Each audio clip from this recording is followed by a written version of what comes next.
नमस्कार। आज देश की तमाम फटाफट खबरों में आपका स्वागत है। आप न्यूज़ के चैनल इसलिए देखना चाहते हैं ताकि आपको सूचनाएं मिल सके, और अगर आप सूचनाएं प्राप्त नहीं कर रहे हैं तो इसका मतलब ये है कि वो दूसरे कामों में लगे हुए हैं, यानी किसी का अपमान कर रहे हैं या आपके मन में किसी के प्रति गंदगी भरने का काम कर रहे हैं। लड़ाई झगड़े की बहस देखने पर आपको ऐसा लगता है कि आपको बच्चों की फीस, बच्चों के रोजगार, महंगाई से आराम मिल जाएगा, तो अब आप लड़ाई झगड़े की बहस आराम से देखें, वरना ऐसे चैनलों को बढ़ावा दें जिनमें आपके लिए खबरें हों, आपके बच्चों के लिए खबरें हों और हमारे विकास करने के लिए खबरें हों। तो बढ़ते हैं खबरों की ओर।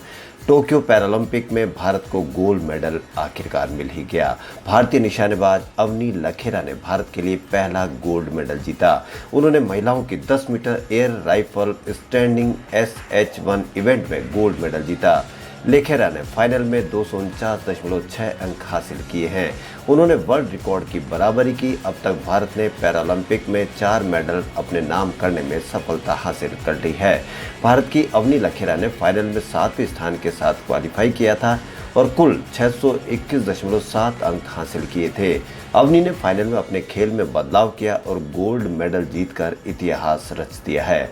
अवनी पैरालंपिक खेलों में स्वर्ण पदक जीतने वाली पहली भारतीय महिला खिलाड़ी है। यह भारत का इन खेलों के निशानेबाजी प्रतियोगिता में भी पहला पदक है। टोक्यो पैरालंपिक में भी यह देश का पहला स्वर्ण पदक है। पैरालंपिक खेलों में पदक जीतने वाली वह तीसरी भारतीय महिला है।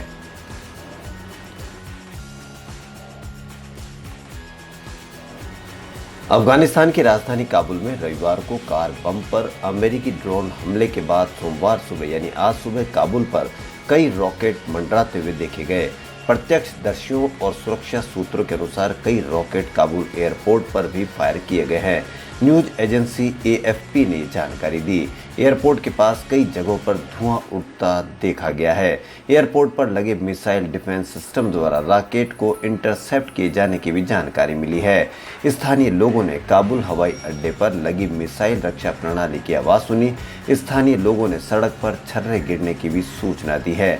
कहा जा रहा है कि एयरपोर्ट के मिसाइल डिफेंस सिस्टम ने कम से कम एक रॉकेट को इंटरसेप्ट किया है। रॉकेट हमले में किसी के हताहत होने की सूचना अभी तक नहीं है।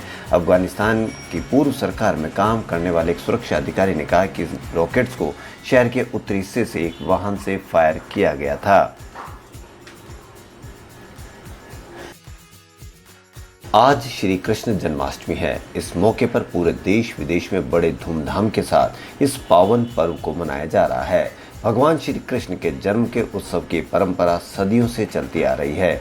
लोग कृष्ण की भक्ति में आज उपवास भी रखते हैं।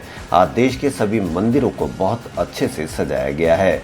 कोरोना के कारण बहुत कम लोग मंदिर जा पाएंगे। ऐसे में सोशल मीडिया के जरिए एक दूसरे को बधाई दे रहे हैं। ऐसे में श्री कृष्ण जन्माष्टमी के अवसर पर मथुरा के कृष्ण जन्मस्थान मंदिर में सुबह की आरती की गई। कोरोना के कारण मथुरा में कोरोना नियमों का पालन किया जाएगा।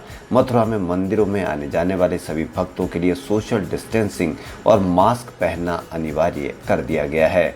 वहीं राजस्थान जयपुर के श्री गोविंद देव जी मंदिर में भी सुबह की आरती दिखाई गई। वहां आज पट बंद हैं, इसलिए लोग घर से ही पूजा अर्चना कर सकेंगे। भारत की स्वतंत्रता के 75वें साल के जश्न के लिए जारी पोस्टरों में पूर्व प्रधानमंत्री जवाहरलाल नेहरू की तस्वीर को कथित तौर पर शामिल नहीं करने को लेकर विपक्षी पार्टियों का आलोचना का सामना कर रहे भारतीय इतिहास अनुसंधान परिषद ने रविवार को कहा कि इस मुद्दे पर विवाद गैर जरूरी है और आने वाले दिनों में जारी होने वाले पोस्टरों में नेहरू की तस्वीर होगी। ICHR के एक शीर्ष अधिकारी ने इस मुद्दे पर आलोचना को खारिज करते हुए कहा कि हम आज़ादी की लड़ाई में किसी की भूमिका को कमतर करने का प्रयास नहीं कर रहे हैं। उन्होंने कहा कि जिस पोस्टर को लेकर विवाद हुआ है वो आज़ादी का अमृत महोत्सव जश्न के तहत जारी होने वाले कई पोस्टरों में से एक है। हालांकि कांग्रेस ने इस मामले पर प्रधानमंत्री नरेंद्र मोदी की कथित चुप्पी पर सवाल उठाया और मांग की है कि वे अपने पूर्वाग्रहों से ऊपर उठकर मामले में हस्तक्षेप करें। विपक्षी पार्टियों का कहना है कि नेहरू की तस्वीर जानबूझकर पोस्टर में शामिल नहीं की गई है। उल्लेखनीय है कि ICHR शिक्षा मंत्रालय के तहत स्वायत्त संस्था है और आज़ादी का अमृत महोत्सव जश्न के तहत स्वतंत्रता संग्राम थीम पर व्याख्यानों और संगोष्ठियों की श्रृंखला चला रहा है। फिरोजाबाद जिले में डेंगू बुखार का कहर लगातार जारी है और यहां के विधायक ने दावा किया है कि पिछले करीब एक सप्ताह के दौरान अब तक एक बुखार से 41 लोगों की मौत की सूचना है।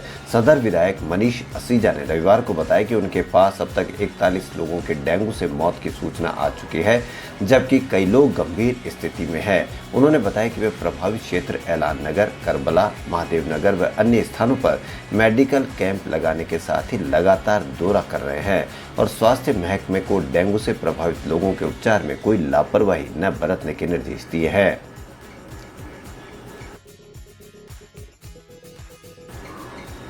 टोक्यो पैरालंपिक में सोमवार सुबह भारत के लिए मेडल बरसे हैं। अवनी लखेरा ने महिलाओं की 10 मीटर एयर राइफल्स के क्लास HSH1 फाइनल में गोल्ड मेडल जीता है। उन्होंने फाइनल मुकाबले में 249.6 पॉइंट हासिल किए, जो कि दिसंबर 2018 में यूक्रेन की इरिना शेटनिक द्वारा बनाए गए विश्व रिकॉर्ड के बराबर है। वहीं भारत के योगेश कथुनिया ने F56 डिस्कस थ्रो इवेंट में सिल्वर मेडल जीता है। वहीं आज उन्होंने अपने छठे और आखिरी प्रयास में 44.38 मीटर सीजन बेस्ट में अपना सर्वश्रेष्ठ थ्रो किया और पदक पर कब्जा कर लिया। इसके अलावा देवेंद्र झांझरिया ने ज्वेलिन थ्रो में सिल्वर मेडल और सुंदर सिंह ने ब्रॉन्ज हासिल किया है। हरियाणा के कुरुक्षेत्र में जिस वट वृक्ष के नीचे श्री कृष्ण ने अर्जुन को गीता का उपदेश दिया था, वह आज भी मौजूद है। ज्योतिसर के इस बरगद को महाभारत का एकमात्र साक्षी माना जाता है। कृष्ण जन्माष्टमी के मौके पर वट वृक्ष की कहानी उसी की जुबानी, यह एक अच्छे लोकप्रिय अखबार दैनिक भास्कर से लिया गया है। मैं अक्षयवट हूँ, महाभारत के युद्ध का एकमात्र साक्षी। मैं वही बरगद हूँ जिसकी छाव में धनुर्धारी अर्जुन ने प्रियजनों के खिलाफ शस्त्र उठाने से इनकार कर दिया तो भगवान श्री कृष्ण ने उन्हें आत्मा और शरीर का परम ज्ञान दिया। गीता उपदेश के 18 अध्यायों के हर शब्द को, हर नाद को मैंने सार सहित सुना है। मैंने नर को कर्म और फल का रहस्य समझाते हुए नारायण के विशाल रूप का दर्शन भी किया है। हरियाणा में कुरुक्षेत्र से 8 किलोमीटर दूर पेहोवा रोड पर ज्योतिसर में मैं आज भी गीता के उस अजर अमर ज्ञान की तरह चिरंजीवी हूँ। चिर युगों से बिना ऐतिहासिक प्रमाण के चली आ रही इस जीवन गाथा की सबसे बड़ी विडंबना ये रही कि किसी भी ग्रंथ में मुझे स्थान नहीं मिला है। बस परंपराओं पर एक विश्वास ने मेरी कहानी को आगे बढ़ाया है। एक समय ये परंपराएं और आस्था ही मेरे जीवन के लिए विपदा बन गई। उनके भार से मुझे गहरे घाव मिले और युगों की इस यात्रा पर संकट खड़ा हो गया।